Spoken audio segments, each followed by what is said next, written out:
আজকে যারা ভাগ করে গদিরে খুম শিয়াদের শাহাদাতে ওসমান আমাদের, এদের মতো ফালতু পৃথিবীতে আর কোনো জাতি নেই।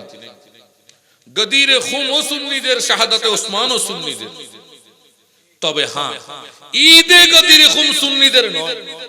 ঈদ বললে আমাদের কি গদিরে খুম ও শাহাদাতে উসমান, শাহাদাতে, কারণ দোনোটা কয় তারিখ? একই তারিখ। তাইলে আমাদের হচ্ছে গদিরে খুম ও শাহাদাতে ঈদ বললে আমাদের নয়। আবার কেউ যদি গদিরে খুম বলে যে শিয়াদের, তাহলে আমাদের শাহাদাতে উসমান, তাহলে সেটাও হলো না। কারণ আপনি সাহাবায়ে কেরামের তাসকারা করতে গিয়ে আহলে বাইতকে ছেড়ে দিয়েছেন। এটা তো নাসবীদের চিন্তা ভাবনা। আহলে বাইতের একজন সদস্যকে আলোচনা করতে গিয়ে আরেকজনকে বাদ দিয়ে দিল। ওসমান জিন নুরাইন কি শুধু সাহাবী না, উনিও আহলে বাইত, উনিও তো আহলে বাইত, উনিও তো আহলে বাইত, উনিও তো নবীর জামাতা, নবীর পরিবার। যাক, বাদ দিয়ে দিল। তাহলে এটা হচ্ছে শিয়া রাফেজির চিন্তা। আবার আর কেউ বলে যে না, তারা যখন ঈদে গদির হুকুম করে আমরা শাহাদাত ওসমান করব।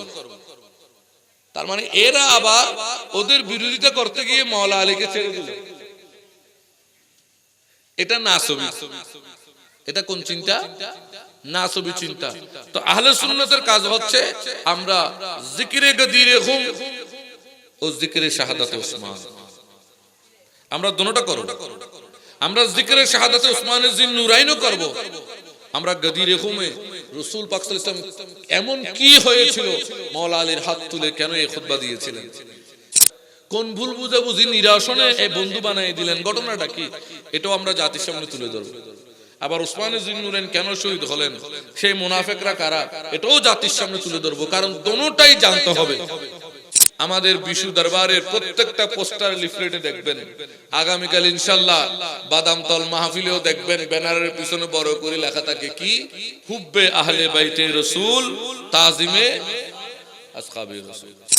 এই সাথে সাথে ওই সময়ের মধ্যে একসাথে দুইটা ফেরকা ছিল। কি কি মনোযোগ! একটা তো দল ছিল যারা আহলে বাইত ও সাহাবী কাউকেই মানে না। দেখেন, আহলে বাইত ও দুটোটাকেই খারেজি। এখন নতুন গ্রুপ কি একটা আসলো, এরা আহলে বাইতের ভক্ত হয়ে গেল, সাহাবায়ে কেরামদেরকে মন্দ বলা শুরু করে দিল। এটা একটা দল হয়ে গেল রাফেজি ও শিয়া। আবার আরেকটা দল চলে আসলো, এরা সাহাবায়ে কেরামের তারিফ করতে শুরু করলো। হযরতে সাইয়েদনা মুআবিয়া বিন আবি সুফিয়ান রাদিয়াল্লাহু তাআলা তারিফ করতে করতে মাওলা আলীর প্রতি দোষারোপ করা শুরু করলো। এই যেমন ইদানিং দেখা যাচ্ছে, এগুলো আগে দেখা যায় নাই, ইদানিং ইয়াজিদকে রাহমাতুল্লাহ আলাইহি বলতেছে। এটা আস্তে আস্তে তৈরি হচ্ছে প্ল্যাটফর্ম।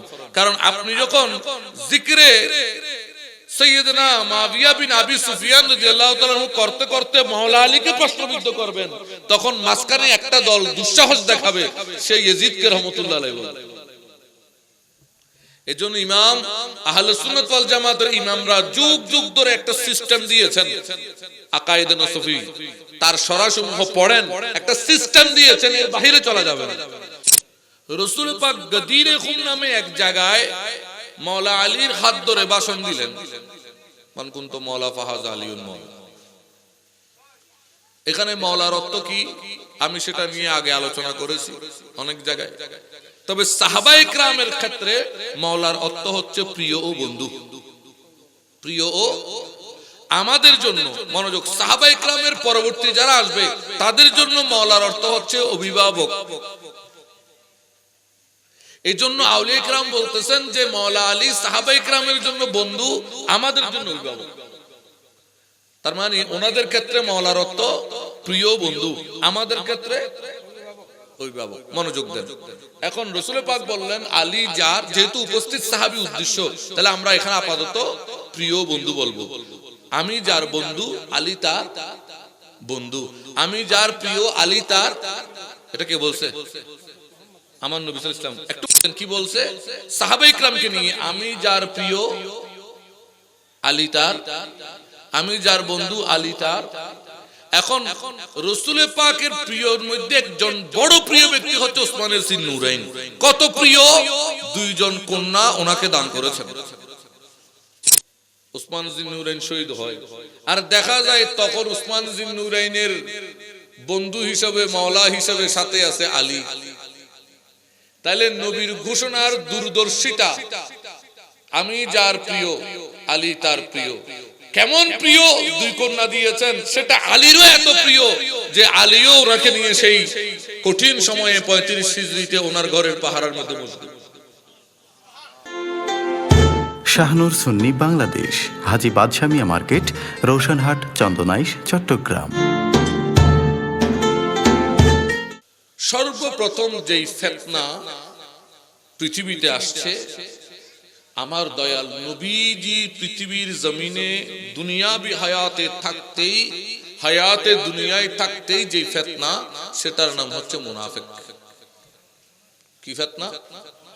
এরা রাসূল পাকের সাথে নামাজ পড়তো, হুজুরের তাজিম, হুজুরের প্রতি সম্মান, হুজুরের আহলে বাইতের প্রতি সম্মান, হুজুরের সাহাবায়ে কেরামের প্রতি সম্মান তাদের ছিল না।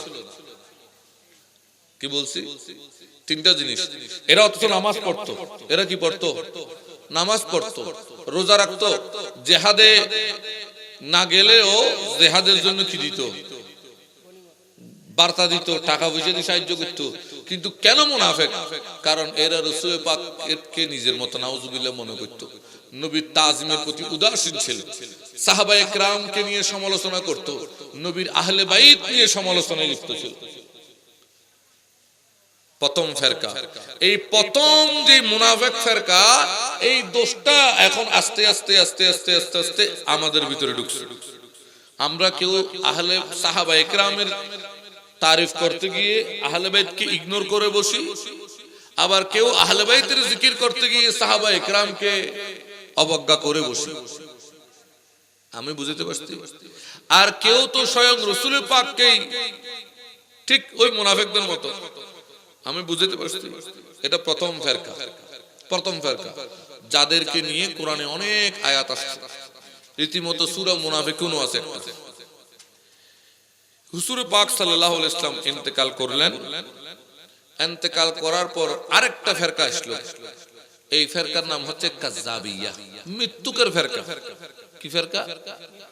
কি মৃত্যুক? এই মুসাইলামা তার সঙ্গপাঙ্গ নিয়ে সে দাবি করে বসতো নাউজুবিল্লাহ সে নবী।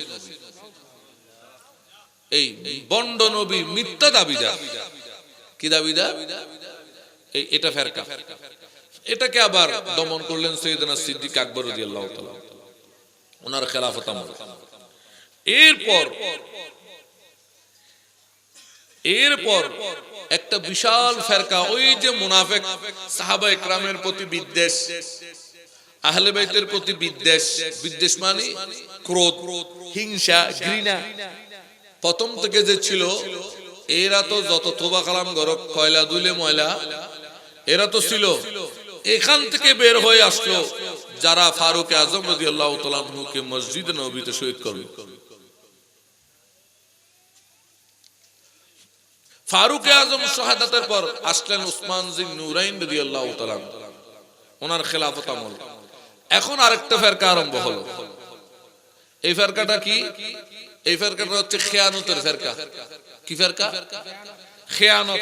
অর্থাৎ উসমান জিন নুরাইন রাদিয়াল্লাহু তাআলা আনহু ছিলেন অত্যন্ত সহজ সরল ও লাজুক। কেমন লাজুক ছিলেন? আমি রেফারেন্স আজকে টানতেছি কম, কারণ আলেমদের মজলিস করলে রেফারেন্স টানি মজা আছে। কেমন লাজুক ছিলেন? রাসূল পাক তো সিলাই সার লুঙ্গি পরতো। কি লুঙ্গি?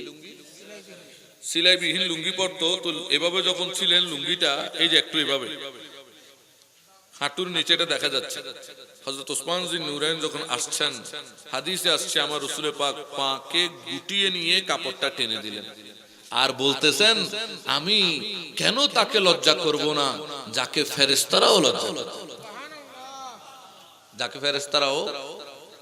আল্লাহু আকবার। আমার সন্দেহ এসে তো বহুত বালা বালা মানুষ নাই, অ্যাঙ্গরি লজে আছে না নাই? এখন খামেগিন মাদ্রাসা তো চলে, ফেল গইলে ফলতুন টিয়ালো এর ভাস করে দে, চাই উজুর জিজ্ঞাসা চাইবে হালাল কিনা, একিন কইলে ফোরের বাগারা। তাইলে এই যে সিস্টেম, তো হযরত উসমান যিন্নুরাইনের এই সরলতার সময় এই খেয়ানত যারা রাষ্ট্রীয় কাজে দায়িত্ব ছিল, এরকম কিছু ব্যক্তি দুর্নীতি শুরু করছে। কি শুরু করছে? দুর্নীতি। উনি তো আসলে সরল, ওনাকে বারবার বলছে হুজুর অমুক দুর্নীতি করে, অমুক দুর্নীতি করে। উনি ওদেরকে ডাকি শাসন করে, দুর্নীতি ন করিস, ওয়াজ নসিহত করে।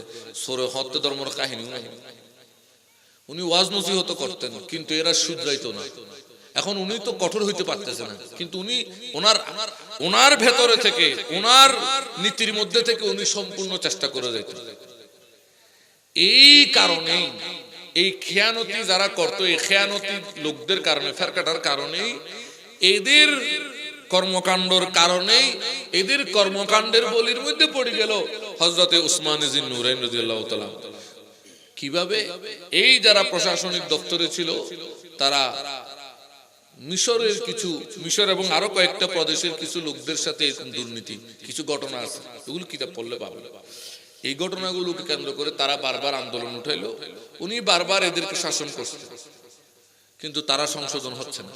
এটাকেই পরবর্তী পুঁজি করে সেখানে পুরানো যে ইসলামের মুনাফেকরা আছে, নামদারি মুসলমান মুনাফেক, এরা সহ মিলে সবাই এটাকে আরো উস্কিয়ে দিয়ে, যেটার রোশানলে পড়ে হযরতে উসমান যিন্নুরাইন রাদিয়াল্লাহু তাআলা শহীদ হলেন। এবার এখানে একটা বড় দায়িত্ব আছে, একটু মনোযোগ, যেটা এই দেশের কোন আলেমের জেহেনে আসবে না। কেন আসবে না? কারণ এই মাথাগুলো, ওই আলেমদের মাথাগুলো আউলিয়া কিরামের চৌখাটে নত হয় না। যেই মস্তিষ্ক চৌকাটে নত হয় না, যেই মাথা গভীর রাতে তাহাজ্জুদে নত হয় না, যেই মাথা মোরাকাবার মধ্যে বসে তার আল্লাহকে স্মরণ করে না, যে ব্রেন ও বিবেকের মধ্যে হিংসা, বিদ্বেষ, লোভ, লালসা পুষে রাখে, সেখানে কোনোদিন আল্লাহ সুস্থ ফকিহ জ্ঞান দেন না।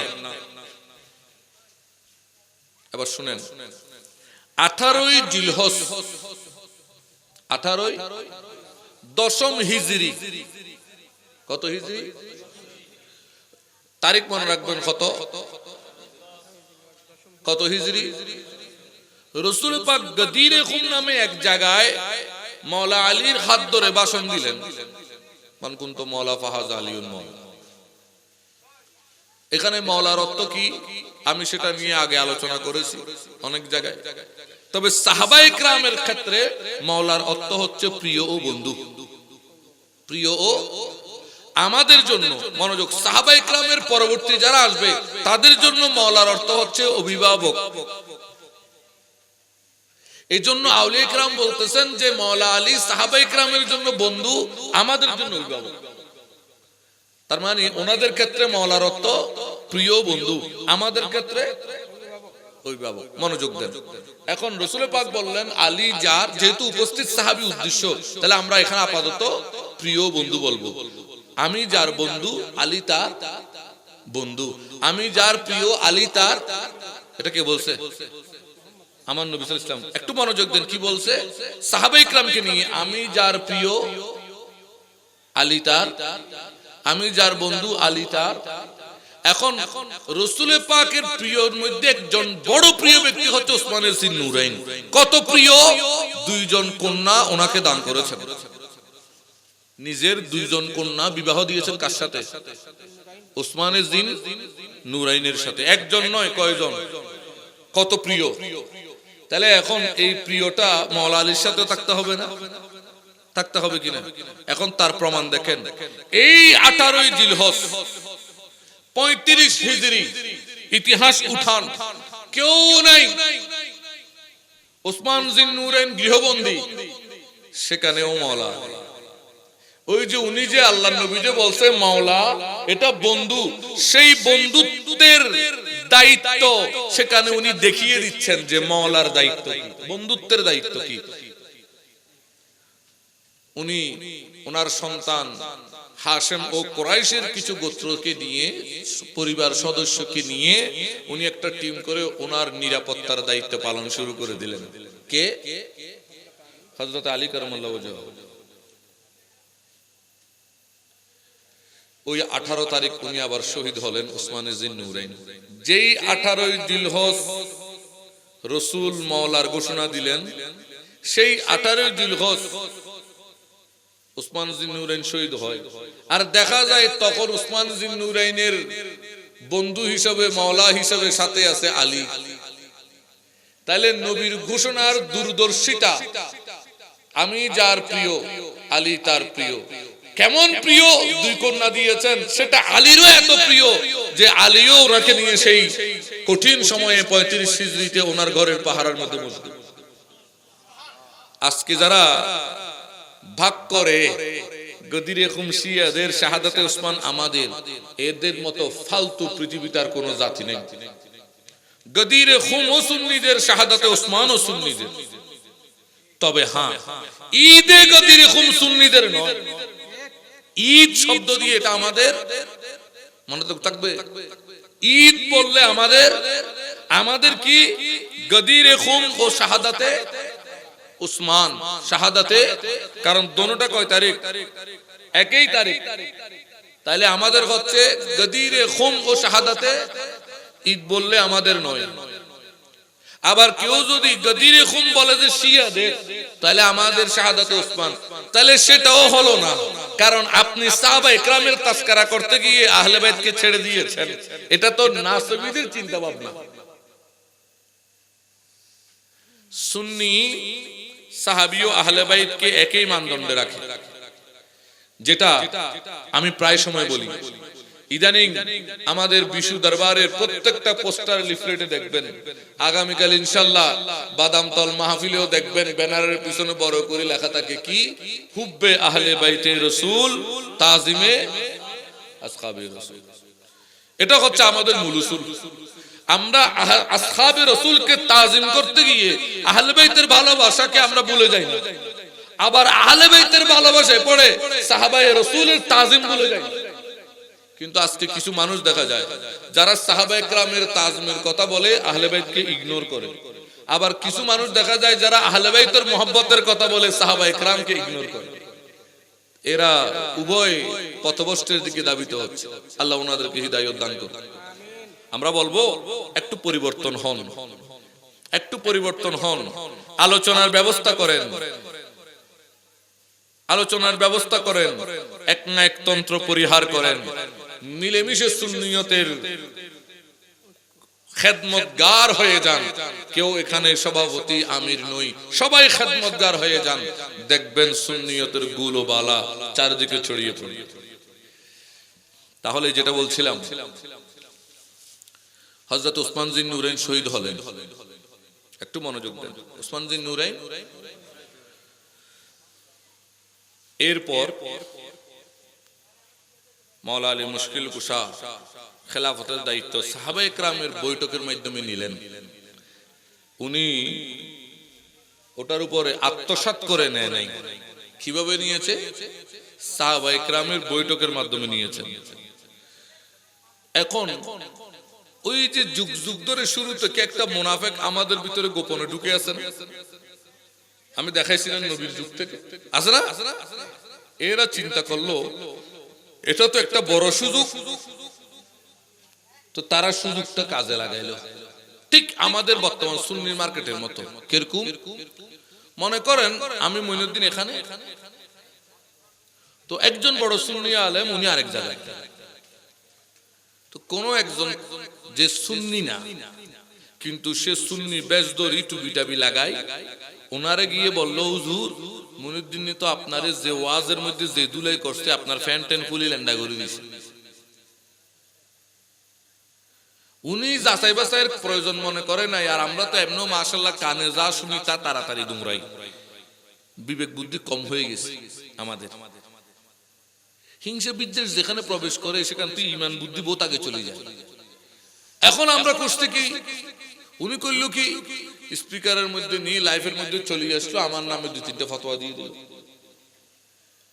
একই লোক আমার সামনে আসলো, হুজুর কি এটা তো অমুকে তো আপনার খবর টবর খুলি আপনারা ল্যান্ডা করে সারে দিয়েছে, আপনারা যে গালাগালি করছে। আমিও আর যাচাই বাছাইয়ের দরকার নাই, লাইফের মধ্যে চলে যাচ্ছি, ওনারে যা খুশি বলে দিলাম। কোনো প্রয়োজন মনে করি নেই যে এটাকে কি করতে হবে, যাচাই বাছাই করতে হবে। এই যে শূন্য কথারে উপর ফতোয়া দিয়ে দিলাম, আরেকজন মাঝখানে করবে। এখন কি হলো, লাভ ক্ষতি কার একটু চিন্তা করেন তো। লাভটা হলো ওই ব্যক্তির, সে তো আসলে সুন্নি না, বেশদারি। লাভটা হলো তার, ক্ষতিটা হলো কার? বিশাল সুন্নিয়তের। ওই মোল্লারও কিছু হয় নাই, আমারও কিছু হয় নাই। তার পকেটেও টাকা আছে, আমার পকেটেও টাকা আছে, সেও ভিজিট পাইতেছে, আমিও পাইতেছি। আর মাঝখানে ক্ষতি হয়েছে সুন্নিয়তের, আপনাদের মতো সাধারণ আছে যারা কিছু বুঝে না, কথায় কথায় ফেসবুক মারে তাদের। এই জন্য আমি প্রায় বলি, তোমার ওস্তাদ, তোমার বিশ্বাস, তোমার যত খলিজের টুকরা হবে হোক, সে তোমাকে যদি কোনো একটা কথা আরেকজন আলেমের নামে বলে, তোমার অন্তত এতটুকু নৈতিক দায়িত্ব আছে যে তুমি সেটার সত্য মিথ্যা প্রমাণ করবে। মানুষকে না বলো, কিন্তু সেটা সত্য মিথ্যা তুমি নিজে জানার জন্য কাজ চেষ্টা করবে, যে আমি যেটা জানলাম সেটা আদৌ সত্য কিনা, আমি যেটা জেনেছি সেটা আদৌ সত্য কিনা, এটা জানার জন্য অন্তত পক্ষে তুমি চেষ্টা পরিশ্রম করবে। এটা দায়িত্ব বর্তায়। যদি এতটুক দায়িত্ব না বর্তায়, তাহলে তো বহু তাকে কোরআন শেষ। কারণ এগুলো কোরআন হাদিসের মূল নির্যাস। এগুলোর এক একটা টপিকস দিলে অনেক লম্বা লম্বা ওয়াজ। ধারণা করা কবিরা গুনাহ, ধারণা করা।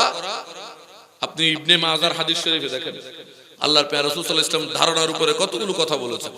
তার উপরে রাসূল পাক সাল্লাল্লাহু আলাইহি ওয়াসাল্লাম শুধু রাগ, ক্রোধ। এক সাহাবী গিয়ে বলেন, ইয়া রাসূলুল্লাহ, আমাকে একটু নসিহত করেন। আল্লাহ রাসূল বলেন, লা তাগজিব, তুমি রাগান্বিত হবে না। আবার বলে, ইয়া রাসূল, একটু নসিহত করেন। আবার একই কথা, তুমি রাগান্বিত হবে না। তিনবার বলছেন। আর আজকে আমরা ওয়াজ করতে করতে করতে করতে পর্যন্ত রেগে যাই। এমন জজবা চলি আসে যেন ভিতরে জিন সরেই হয়। আর এটা তো মুকাদ্দামায়ে মুসলিমের মধ্যেও আছে। মুকাদ্দামায়ে মুসলিমের মধ্যে আছে যে কিছু জিন শয়তান সুলাইমান আলাইহিস সালাম সাগরে বন্দী করে রাখছে। এগুলো বাইরেই মানুষের সামনে কোরআন পড়বে, ওয়াজ করবে। এগুলো মুকাদ্দামায়ে মুসলিমের মধ্যে হাদিস এগুলো আছে। এই জন্য ভাইরা আমার, সাধারণ সুন্নি ভাইদেরকে বলছি, আপনারা সচেতন থাকবেন। আমরা যেহেতু আমাদের কোনো কাজ নাই, আমাদের চাকরি নাই, আছে আমার ইনকাম ব্যবস্থা কি? ওয়াজ। ওয়াজ করলে পকেটে টাকা আসে, বফুলারে চালাই। তাহলে আমি স্বাভাবিকভাবে ওই ব্যবসার মধ্যে যেমন আপনি পাশের দোকানদার বেচা কিনে বেশি হলে আপনার হিংসা লাগে, তার পিছনে লাগিয়ে যান, তো স্বাভাবিক আমার ওয়াজ কমি, আরেকজনের ওয়াজ বেশি হলে আমি তো তার পিছনে লাগবই। এটা আপনার বুঝতে হবে। এতটুক বুদ্ধি যদি আপনার না থাকে, তাহলে তো আপনি কিছু করতে পারবেন না দুনিয়াদারি। এজন্য ভাইরা আমার, সচেতন হন। সাহাবায়ে কেরাম ও আহলে বাইত এক ও অভিন্ন, এক ও অভিন্ন। আমি এগুলো সামনে কিছু আলোচনা এই বিষয়ে আনতেছি। তাহলে এই সুযোগটা পেয়ে মুনাফিকরা, ওই যে বলেছিলাম, ওখানে গিয়ে এক কথা, এখানে গিয়ে আরেক কথা, মাঝখানে ঝগড়া ফেসাদ বাজাই দিল। লাভ হলো কার? বলেন, ওই মুনাফিকের। ক্ষতিকার সাধারণ সুন্নি জনতার। আমারও না, ওই মোল্লারও না। তার পকেটও ঠিক আছে, আমার পকেটও ঠিক আছে, আমিও খাইতেছি, সেও খাইতেছে। এটা হচ্ছে বর্তমান সুন্নিয়তের মাঠ। ঠিক সেম পজিশন মাওলা আলীর খেলাফত। মাওলা আলীর খেলাফত। এই মুনাফিকরা সাইয়েদনা আমির মুআবিয়া রাদিয়াল্লাহু তাআলা ওখানে যাইতো, ওনার সৈন্যদেরকে, ওনার আশেপাশের লোকদেরকে মাওলা আলীর বিরুদ্ধে নানান প্রকার কথাবার্তা বলে খেপাইতো। কিছু কিছু মাওলা আলী মুশকিল কুশার এখানে আসতো, খেপাইতো। এই ধরনের কিছু ঘটনা নাহাজাল বালাগায়ও আছে। এক ব্যক্তি মাওলা আলীর সামনে সাইয়েদনা আমির মুআবিয়া, মাওলা আলীর সামনে সাইয়েদনা মুআবিয়া বিন আবি সুফিয়ানের সমালোচনা করতেছে। এবং শাম, কোন দেশ? শাম মানে সিরিয়া, শাম প্রদেশকে অভিশাপ দিচ্ছে। যেহেতু হযরতে সাইয়েদনা মুআবিয়া বিন আবি সুফিয়ান রাদিয়াল্লাহু তাআলা আনহুর রাজত্বর প্রাণকেন্দ্র ছিল কোথায়? শাম। তো শামকে গালাগালি করতেছে। তখন মাওলা আলী বলছেন, খবরদার, শাম প্রদেশকে গালি দেবে না, কারণ আমি রাসূলের পাক থেকে শুনেছি উম্মতের মধ্যে যুগে যুগে 40 জন আবদাল থাকবে, তাদের বৈঠক হবে শাম প্রদেশে। সুতরাং যারা সুফিপন্থী দাবিদার তারা তো এগুলো করতেই পারে না, তারা করতেও পারে না। যাই হোক, এখন এই পরিস্থিতি চলতে শুরু করলো। যখন এগুলো চলা শুরু করলো তো মাঝখানে মুনাফিকদের ফায়দা হলো। খারেজিরা এই অবস্থার মধ্যে কিছু মানুষ বিভ্রান্ত হয়ে গেল। বিভ্রান্ত হয়ে তারা বলে কয় আমরা এর পক্ষেও নয়, এর পক্ষেও নয়, আমরা আরেকটা নতুন পক্ষ খারেজি একটা ফেরকা উৎপত্তি হলো। কি ফেরকা? খারেজি। মানে তারা সাহাবীদের থেকে বের হয়ে গেল, কয় আমরা কোন সাহাবীর ফাঁদে আর পার দিতে রাজি, একেবারে সাহাবীদের থেকে বের হয়ে গেল, কোন সাহাবীকেই তারা সম্মান করে না, বের হয়ে গেল খারেজি। আর তখন খারেজিরা বের হয়ে গেল। খারেজিরা চিন্তা করতেছে আমাদের মধ্যে যদি শান্তি আনতে হয় এই দুজনকেই, মাবিয়া আর আলী দুজনেই মেরে ফেলতে হবে। আর খারেজিদের প্ল্যানের মধ্যে হযরতে মাওলা আলী কারামাল্লাহু ওয়াজহু শহীদ হলেন। মাওলা আলী শহীদ হলেন। এরপর হযরত ইমাম হাসানও শহীদ হলেন, ইমাম হুসাইনও শহীদ হলেন কারবালায়।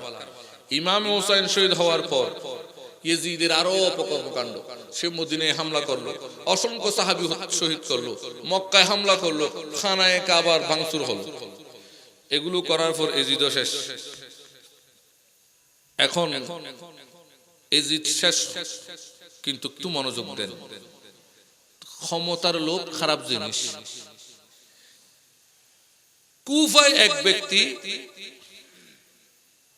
বিচক্ষণ লোক, বড় চালাক লোক, সে চিন্তা করলো হযরতে আলীর শহীদ, হাসানের শহীদ, ইমাম হুসাইন শহীদ, বাপ বেটা তিনজন শহীদ, এটাকে আমি আর মানুষ, ওনারা যেহেতু আহলে বাইত, মানুষ ওনাদেরকে ভালোবাসে, এটাকে পুঁজি করে আমি ক্ষমতায় যাই। আমি কই যাই? এটার নাম বুঝে খড়া যায়। আমাদের দেশে দেখবেন বিভিন্ন সময় ইলেকশনের আগে নানান ধরনের সহানুভূতি দেখানো হয়। কি বুঝেন নাই? মাতুন মাসিদ মাতুন ঠিক অনুরূপ ভাবে কুফার মধ্যে, অথচ তখনও আওলাদে রাসূল আছেন পৃথিবীতে, কিন্তু কুফার মধ্যে একটার থেকে এরকম দরদ উঠে গেল। আর সে এগুলোকে পুঁজি করে সে আন্দোলন শুরু করলো। প্রথম পর্যায়ে কারবালায় ইমামে আলী মাকামকে যারা শহীদ করেছিল সে তাদের থেকে প্রতিশোধ নিল। আর মেশারে তো দেখুন খামগরির প্রতিশোধ নিল। মানুষ বলতেছে আরে এ তো আহলে বাইতের শহীদের প্রতিশোধ নিচ্ছে, কেসাস নিচ্ছে, মানুষ দিন দিন তার পক্ষে যাচ্ছে। এক পর্যায়ে গিয়ে ইবলিশ নাউজুবিল্লাহ নিজেকে নবী দাবি করে বসল। খোদা আর কাছে জিব্রাইল।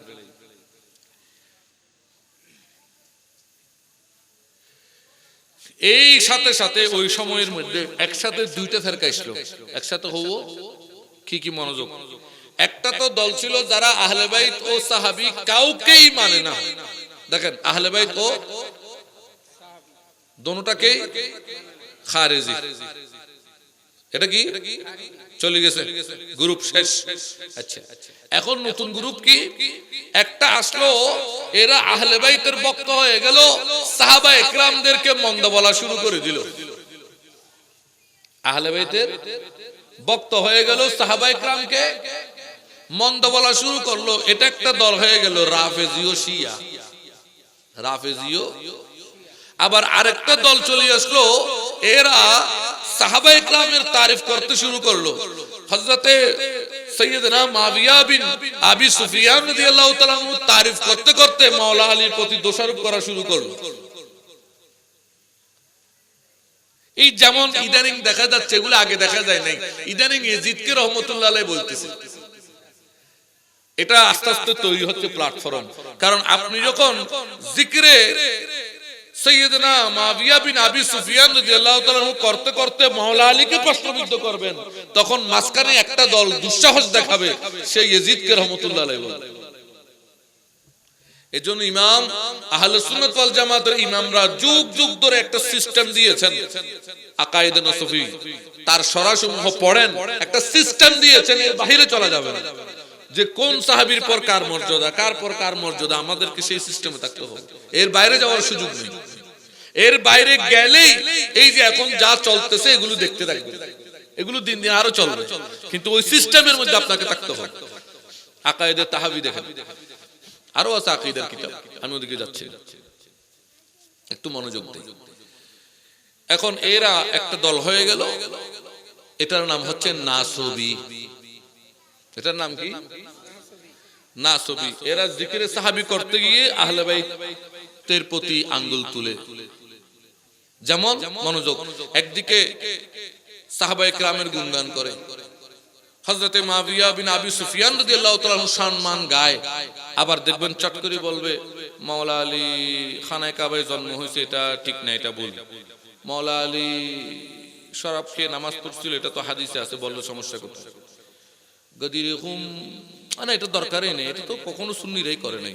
তার মানে মাওলা আলীর মুশকিল কুশার ব্যাপারে উদাসীন, আর হযরতে মুআবিয়া বিন আবি সুফিয়ানের ব্যাপারে তার ইন্টারেস্ট।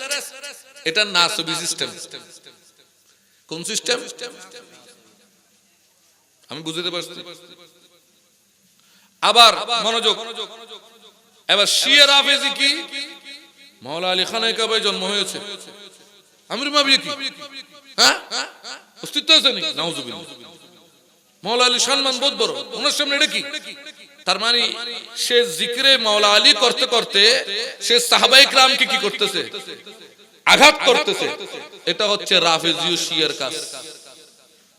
তো সুন্নিদের কাজ কি? সুন্নিদের কাজ কি?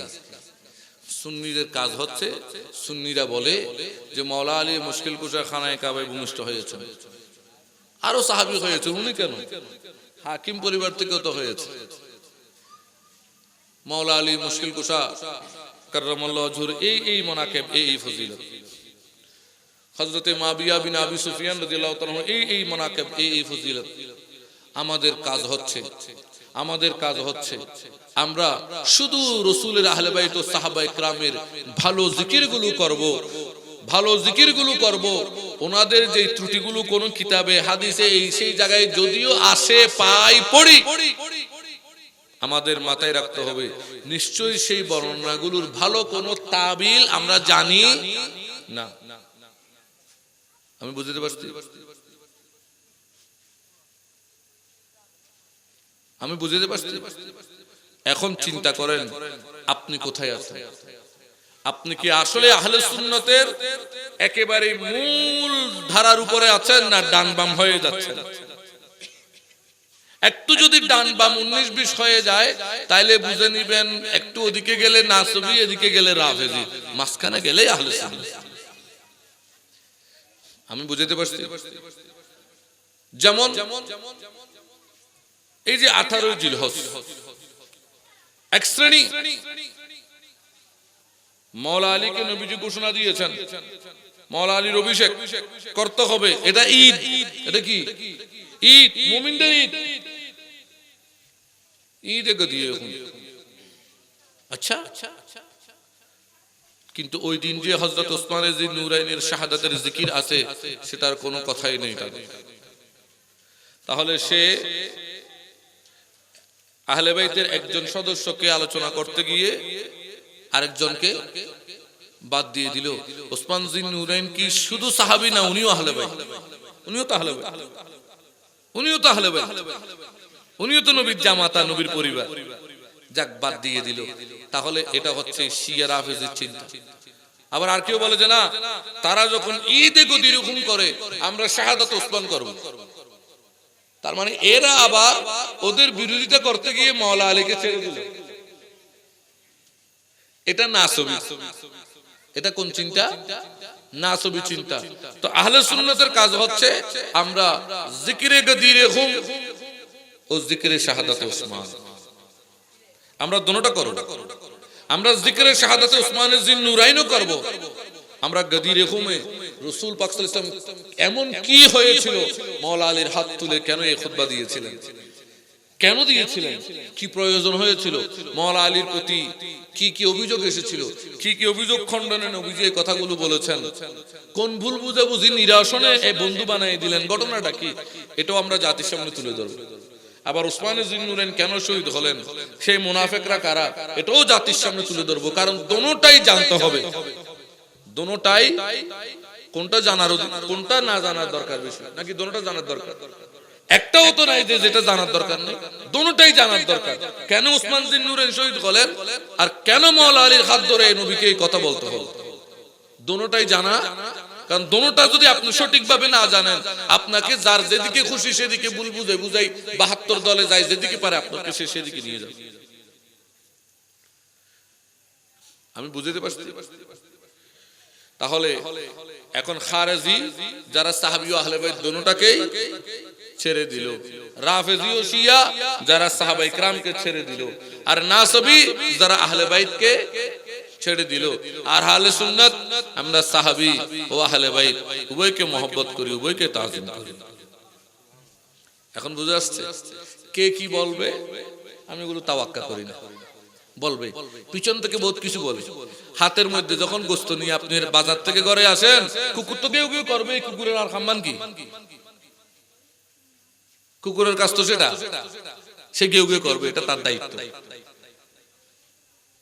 এখন সে কেউ কেউ করতেছে কেন, আপনি তাই বলে কি হাত থেকে গোশত ফুটলে ছেড়ে দিবেন? হ্যাঁ, আল্লাহ আপনাদের বুঝার তৌফিক দান করুক। তাহলে এইখান থেকে আহলে বাইত ও সাহাবায়ে কেরামের বিষয় আশা করি বুঝে আসছে, আশা করি বুঝে আসছে। তো এটা কত সেনসিটিভ বুঝে আসছে না, যে আমরা কখনো কোন অবস্থাতে কোন সাহাবায়ে কেরামকে মর্যাদা দিতে গিয়ে আহলে বাইতকে ছোট করব না, কোন আহলে বাইতের ভালোবাসা থেকে বের হয়ে যাব না, আবার কোন আহলে বাইতের বেশি ভালোবাসার জিকির করতে গিয়ে কোন সাহাবায়ে কেরামের উপর দোষারোপ করব না। মনে থাকবে এটা, এটা আমাদের মূল মানদণ্ড, ঠিক থাকতে হবে, এটার উপর ঠিক থাকতে হবে। আরেকটা বিষয়, শিয়া রাফেজিরা মনোযোগ দেন, হযরত মাওলা আলীর নামের সাথে কাররামাল্লাহু ওয়াজহু লেখা হয়। যদিও আমাদের বর্তমানে আহলে সুন্নতের উলামায়ে কেরামরাও উদাসীন, বিভিন্ন কর্মী সংগঠনের বাইরেও উদাসীন, রাদিয়াল্লাহু তাআলা আনহু লিখে দেন। কিন্তু রাদিয়াল্লাহু তাআলা আনহু লিখলে ঠিক আছে, লেখা যাবে, কিন্তু আমি বলতে চেয়েছিলাম এটাই যে আমরা যদি কাররামাল্লাহু ওয়াজহু লিখি, মানুষের মনে প্রশ্ন আসবে কেন লিখি। এই লেখার ঘটনাটা জানতে গিয়ে মানুষ আরেকটা আকীদা শিখবে, আরেকটা বিষয় জানবে। সেটা কি? এই সময়ের মধ্যে ইয়েজিদের শাসনের পরবর্তী সময়ের মধ্যে একটা দল উঠলো, একটা দল বের হয়েছে। এরা হযরতে মাওলা আলীর নাম বলার পর নাউজুবিল্লাহ কিভাবে বলতো, হযরতে আলী বলার পর লান আল্লাহু আবু তুরাব, আলীর উপর আল্লাহর অভিশাপ, আল্লাহর লানত, নাউজুবিল্লাহ, এটা বলতো। আরো এই ধরনের কিছু কথা বলতো। যখন এটা বলতো তখন আহলে সুন্নাত ওয়াল জামাতের ফুকহায়ে কেরাম বলতেছে ঠিক আছে, তোমরা যখন সেটা বলতেছো, তোমাদের বিপরীতে এখন থেকে আমরা বলবো কাররামাল্লাহু ওয়াজহাহু, কাররামাল্লাহু ওয়াজহাহু। তারা বলতো আলীর চেহারাকে আল্লাহ মলিন করুক, আর আমরা বলতেছি আলীর চেহারাকে আল্লাহ উজ্জ্বল করুক।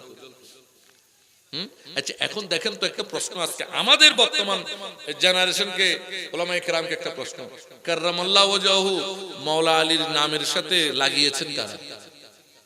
রাফেজিরা, শিয়া খারেজিরা, সুন্নিরা। তো এখন এটা মাওলা আলীর নামের সাথে যখন তারা লাগিয়েছেন, তখন হযরতে সাইয়্যিদনা মুআবিয়া বিন আবি সুফিয়ান রাদিয়াল্লাহু তাআলা আনহুর সাথে কি লাগিয়েছেন? তখন রাদিয়াল্লাহু তাআলা ওনাকে তো স্পেশাল ভাবে আর কিছু বলা হয়নি। তার মানে এখন আপনি কি মুআবিয়া রাদিয়াল্লাহু তাআলা আনহুকে ছোট করে মাওলা আলীর জিকির বেশি করলেন? এটার জন্য কি আপনাকে আমি শিয়া রাফেজি বলবো? এটা তো একটা অল্প জ্ঞানী কথা, এটা একটা অবুঝের কথা। প্রশ্নটা তখন হয়েছিল মাওলা আলীকে নিয়ে। নাসবীরা মাওলা আলীকে মন্দ কথা বলে তারা বলতো লান আল্লাহু আবু তুরাব, কিংবা এই আলীর চেহারাকে আল্লাহ মলিন করুক, অন্ধকারচ্ছন্ন করুক, মাওলা আলীকে নিয়ে বলতো।